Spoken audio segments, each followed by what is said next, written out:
To all of you forcing wrong narrative on black people, especially black Americans that do not get a chance to choose where to be born. They do not get a chance to make a choice of the particular country that they want. They were forced there, but the only thing you love to do is to force wrong narrative on the black Americans. Stop it. To those white men that believe that they never told any lies, everything they said is true, stop forcing wrong narrative, because I'm going to go ahead and roll out a particular clip for you guys, and this guy is a gem. I've actually brought this guy's video on my channel before. You guys requested for more, and this is me delivering. And when I saw these particular ones that this guy pulled out, it was a whole lot. Guys, please do well to support his TikTok handle, because I'll always put his TikTok handle on the screen or in the description box. Welcome back again to my channel. My name is Sonia. If this is the first time you're tuning in, subscribe, like, comment, and share. Credit belongs to original creators of every clips and stitches we have in our today's episode, and this is just for educational purposes. Now, with that being said, let's go ahead. Let me roll out the clip for you guys so that you guys can use your eyes and watch, use your ears and hear before you go ahead to comment. And if you like videos like this, again, let me know in the comment section. Let's go back into this, guys. I'll be back with commentaries. That last video is going to be my last video of the day. But we're going to talk about something serious, because I hear this all the time, and it's so nonsensical to me that I believe that this is genuinely a deliberate narrative implant. Black people don't like each other. Black people don't like each other is a lie that covers the theft. Okay, so they say it, right? People say it to explain violence without naming any systems, to justify abandonment, to rebrand trauma as culture, to make you believe your pain is internal and not inherited. But the real thing is that black people have always loved each other. We've just never been allowed to do it out loud, without interruption, without cost. Love was criminalized during slavery. You couldn't marry, you couldn't protect your children, you couldn't even grieve openly, so love became secret survival. We weren't cold. We weren't cold. We were being watched. Come on. Come on, love was interrupted by separation. Families broken by prison, foster care, job migration. Every generation has been scattered. We didn't fall apart. We were torn apart. And yet we still chose to build family. Barbershops, cookouts, auntie circles, black Twitter. We kept building.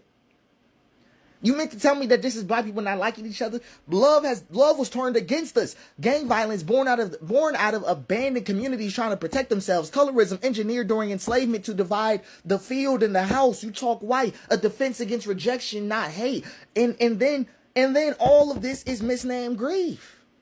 Misnamed grief. That's what that is. We still love, and we are still loving through fragmentation. So no, we don't hate each other. We hate being misunderstood. We hate being projected upon. We hate being hurt with no language for pain. We hate being vulnerable with no models for repair. So when you're never taught how to process pain, you act it out on each other. What? You could see it as black people don't like each other, or you could see it as black people are in the midst of a tragedy with no answers. On a phone call saying hello and nobody's responding. Okay, this assumption, what it really does is that it makes Black death feel deserved. It makes underfunded neighborhoods feel like personal failure. It blocks empathy from the outside and the inside, and it trains us to distrust each other before the world even gets a chance. It rewrites oppression as dysfunction and then asks us why we're not healed yet. Are you serious? Black people love hard. Too hard. We love through betrayal, through policies, through broken promises. We don't lack love. We lack space to show it and stay alive.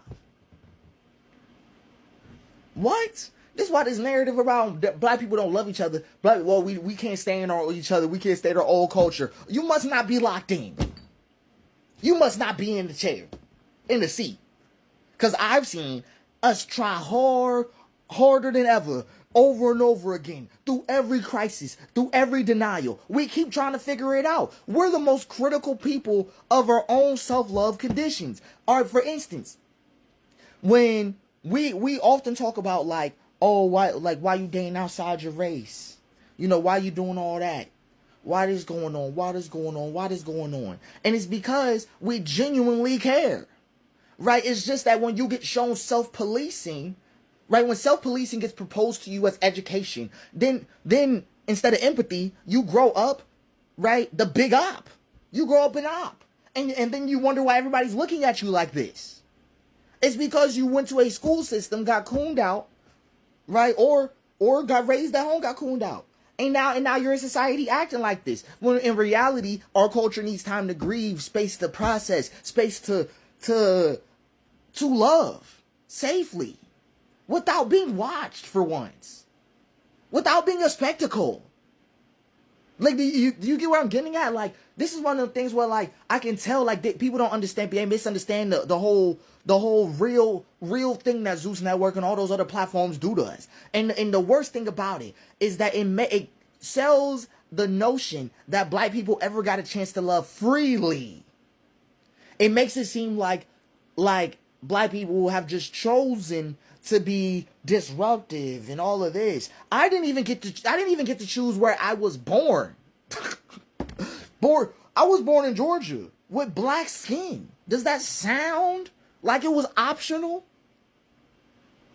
Family separated immediately upon landing in this country.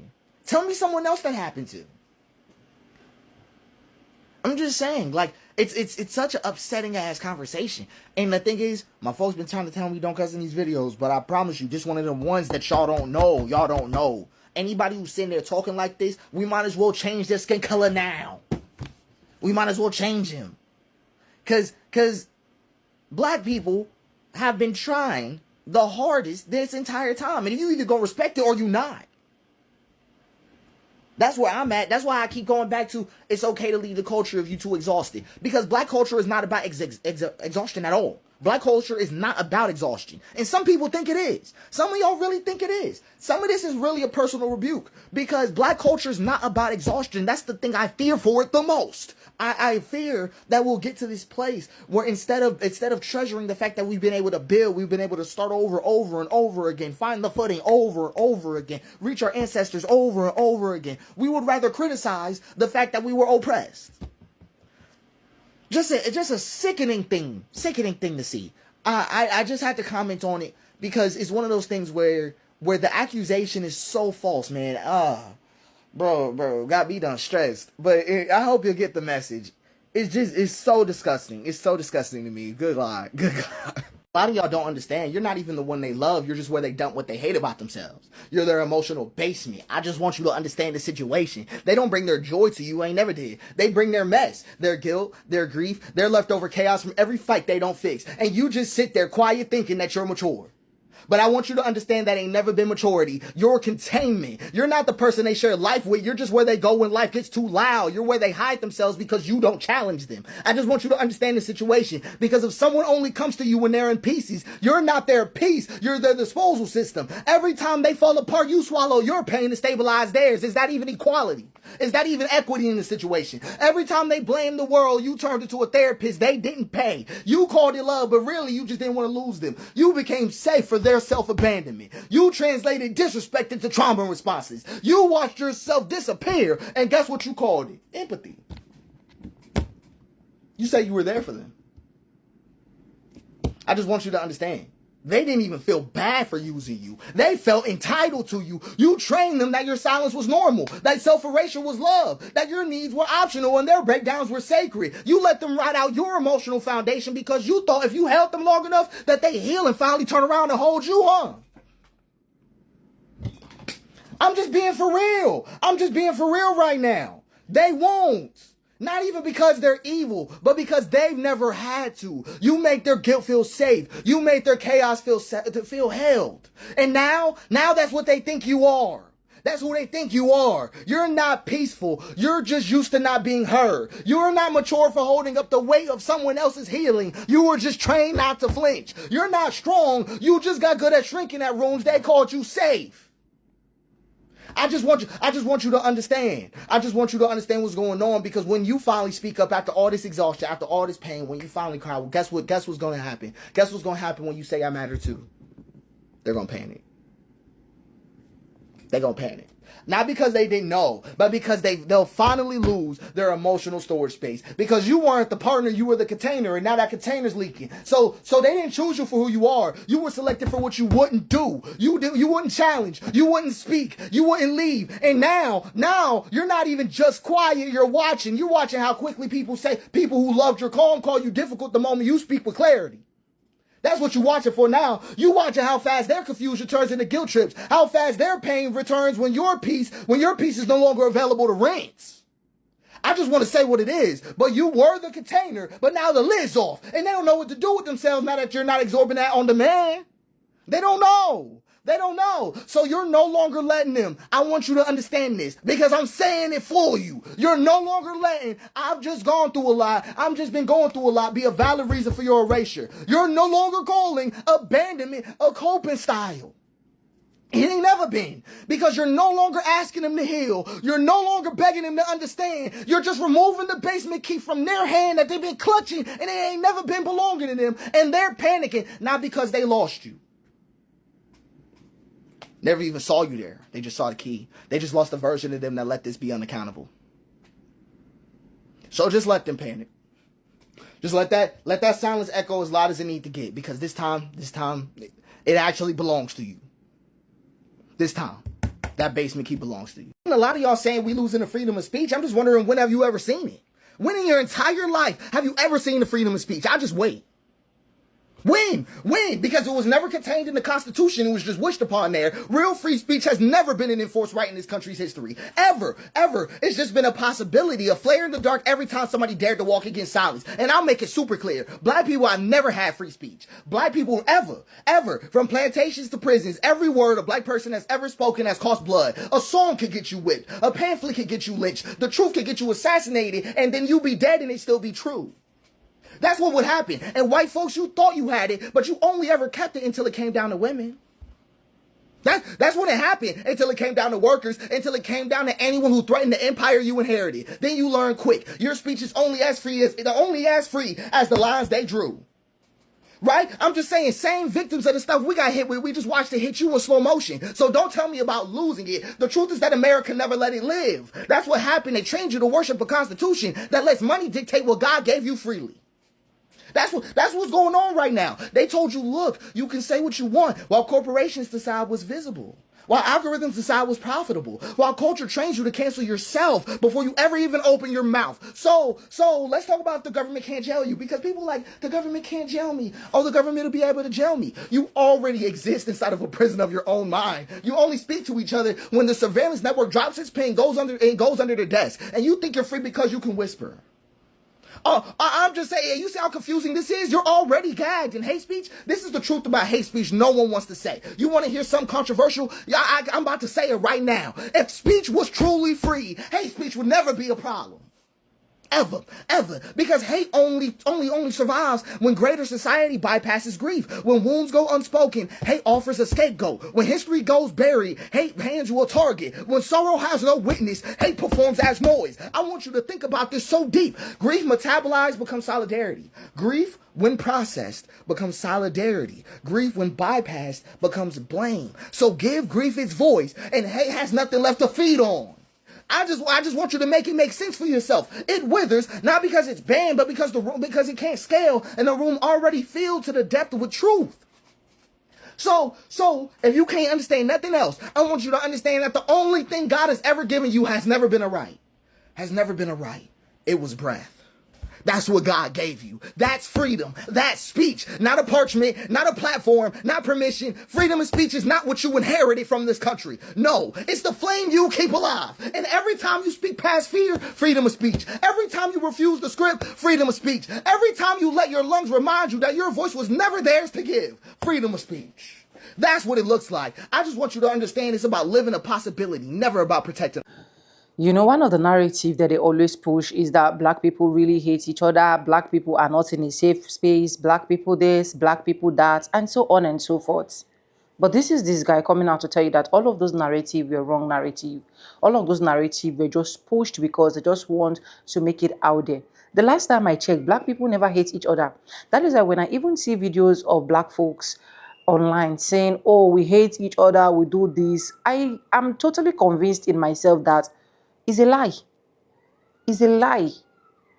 Is a lie. Is a very big lie. When you will really know that black people do not hate each other is when a particular problem happen in a community and is relating to a black person. You tend to see black people coming out for their own. So where is this narrative being pushed that black people do not like each other? The white man has been the one that has been enslaving, pushing false narrative. The white man has been the one that has been making things that the black people are supposed to enjoy look as if it's not coming to pass. So the earlier that the black folks realize this and start trying their possible best to keep pushing positive narrative, it will build more bonds and more relationship between each other. I'm a black person and I know how we react immediately things happen for those of us living in a particular black place. Not like we even have a mixed ratio among us, right? So black Americans love each other. Black Americans are lovable people as far as I'm concerned. Black Americans are lovable people. So they cannot be pushing love outside and then do not love each other. I don't believe in that narrative. I have never been a party to that. I have never one day sat down to be like, oh, black people hate each other. It is a lie. They don't. Our space is the safest space. In fact, so many of them are even looking forward to come into our space. So many of them are looking forward to be who we are. So many of them are looking forward to have our skin type. So many of them are looking forward to be able to eat what we eat. But because all of this narrative that they're actually looking forward to is not coming to pass as quick as it is, boom, they come out with another narrative. You now that is watching this particular video, you that is looking at me right now on this particular video as a black person, not only a black person, as a black American person, can you proudly hit your chest and drop it in the comment section that we blacks hate each other? Did you choose where you're supposed to be born? You were forced, you were enslaved. A lot of atrocities were committed to your family members, your forefathers. That even till now, what they are supposed to deliver down to your table, they are still holding to it because they know that the moment it reaches you, at the end of the day, you are going to stand out, you're going to shine. Because they know that as little as this thing is, if it is in our hand as a black person, we can turn this to multi-millions and millions and millions without anything happening. That's why they are scared. They are scared to put us in that position. They are scared to make us superior. They are scared to tell us to our face that, yes, you people are worth it. But the good part I love is some people are also coming out to air out their truths, which is some of the palm-colored people. They're coming out to air out their truth, to own it up to their chest and be like, this is who you guys are. And when we see videos like that, we appreciate videos like that, and we help them to publicize videos like that. Because why? These people are people that understood the pains of where we are coming from. These people are people that understood the tears of black Americans. So tell me, what best skin are you supposed to be if not being who you are right now? So tell me, where do you think you are supposed to be if not where you are right now? So tell me and look into the mirror and explain to me in the comment section that yes, we black people, we do not like each other. White man is just passing wrong narratives. And the earlier they realize that these narratives, these tactics are no longer working for us, the better for them. The earlier they realize that no matter how they're trying to push this narrative, we are still wasting strong, we are still coming out victorious, we are still loving each other, we are still clinching to each other, we are still celebrating each other, we are still happy with each other, the better for every single one of us. Anyways, let me know what you think in the comment section. If you haven't subscribed, subscribe, like this, you drop me your comment, and lastly, do not forget to share. Credit belongs to original creators of every clips and stitches we have in our today's episode. Please, guys, do well to support this channel. That guy is really doing a very good work on TikTok, right? Please, I don't know if he actually have a YouTube channel, because me, I do get some of his research from TikTok. Do you get? So please follow him for me on TikTok. And yes, this is just for educational purpose, not to bash anybody. And if you have not subscribed for the last time, subscribe. And with no further ado, I'm going to be saying, and I'll see you guys in my next one. For now, bye guys, I love you. Mwah.